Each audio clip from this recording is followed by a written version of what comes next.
Oi, gente, tudo bom com vocês? Espero que sim, espero que vocês tenham voltado das férias animados, energizados para as aulas, né? As aulas online ainda, infelizmente, mas a gente tem que agradecer a Deus pela vida e pela saúde, né? Então, a aula de hoje eu vou começar lendo uma poesia para vocês, tá? Uma literatura de cordel, bastante interessante, que também vai ser o tema da nossa aula de hoje, tá ok? Então vamos lá. Eu vou contar uma história de um pavão misterioso que levantou o voo na Grécia com um rapaz corajoso, raptando uma condessa, filha de um conde orgulhoso. Residia na Turquia um viúvo capitalista, pai de 2 filhos solteiros, o mais velho João Batista, então o filho mais novo se chamava Evangelista. O velho turco era dono de uma fábrica de tecidos com largas propriedades, dinheiro e bem possuídos, deu de herança a seus filhos porque eram bem unidos. Então, gente, a gente viu aqui, o nome desse poema se chama O Romance do Pavão Misterioso, de José Camelo de Melo Rezende. A gente sabe que a literatura de cordel, ela é algo que está presente no nosso cotidiano, né? Está presente na nossa cultura, porque nós somos nordestinos. Mas o que a gente não sabe é que a literatura de cordel, ela não surgiu no Brasil, ela não surgiu do Nordeste. Ela veio trazida da Europa pelos portugueses, né? Então, a literatura de cordel, ela surgiu na época do trovadorismo europeu. Nessa época era muito comum os nobres, os reis, terem as pessoas que iam entreter o público quando eles faziam grandes reuniões, festas. Então essas pessoas eram conhecidos como trovadores, onde eles cantavam seus versos, contavam histórias, entretiam as pessoas, falavam assim com as pessoas de uma maneira que fosse engraçado, que as pessoas gostassem de estar ali presente naquele ambiente. Então, o trovadorismo europeu então, gente, todo esse movimento de trovadorismo europeu, ele surgiu por volta do século XI, onde os trovadores, além de entreter as pessoas, eles tocavam instrumentos musicais. E com o passar do tempo, o homem ficou intrigado, né, com tudo isso, achava isso bem interessante e resolveu propor para que eles escrevessem esses versos em um papel e eles fizessem impressos. Então assim começaram. Eles faziam impressos todos os dias. Esses impressos eram impressos volantes, só era um impresso, uma folha somente. Cada dia tinha um tipo de poesia diferente. E eles penduravam em varais, né? E vendiam nas praças. Então, até hoje, como a gente vê que é comumente conhecido, quando nós temos a literatura de cordel, a gente já pensa no varal, né? E era assim que eles eram vendidos naquele tempo na Europa. Eles também, gente, os europeus, eles falavam coisas do cotidiano da vida deles, as mazelas que eles sofriam, que eles viviam naquela época, né?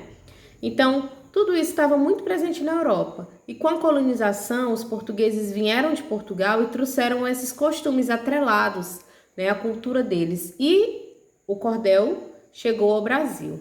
No Brasil, o cordel ficou conhecido, os portugueses desembarcavam nos grandes centros populosos, onde os portos estavam, né? Salvador, Rio de Janeiro, naquela época.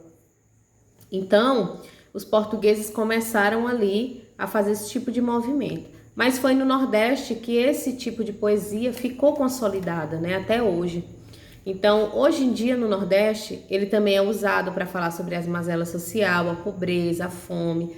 Também fala de fatos do cotidiano, fala sobre política, fala sobre assuntos diversos. Todos os assuntos que eles acham que está relacionado com coisas do cotidiano. E uma coisa bem interessante é que os versos são simétricos, dá a impressão como se a gente estivesse cantando nessa poesia. São versos que se completam, que tem uma rima entre um e outro, entre um verso e outro. E, gente, para acompanhar esses volantes que são feitos, né? Até hoje existem aqueles livrinhos de cordel. Eles fizeram também as xilogravuras.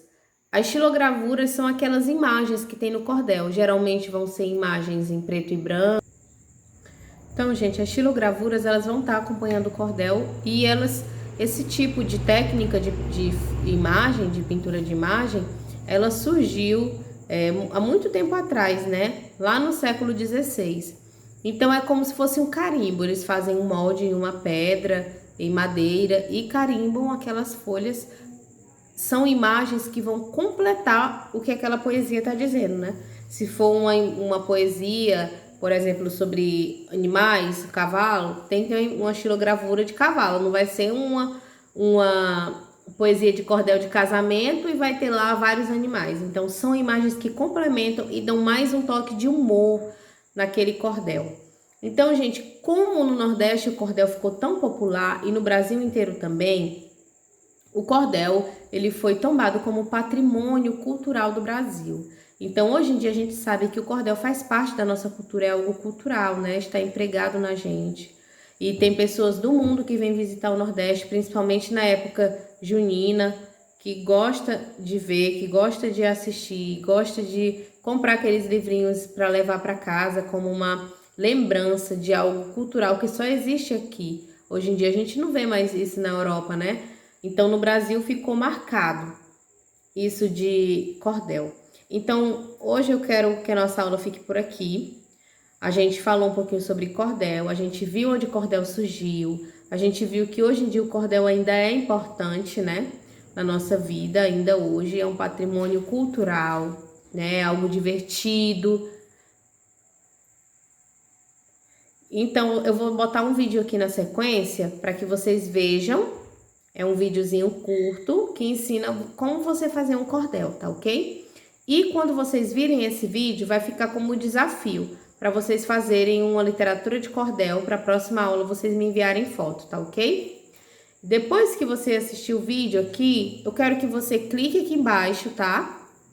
Aqui na descrição do vídeo vai ter o link do Zoom. Então, clica aqui embaixo e vamos para a aula em tempo real, tá ok?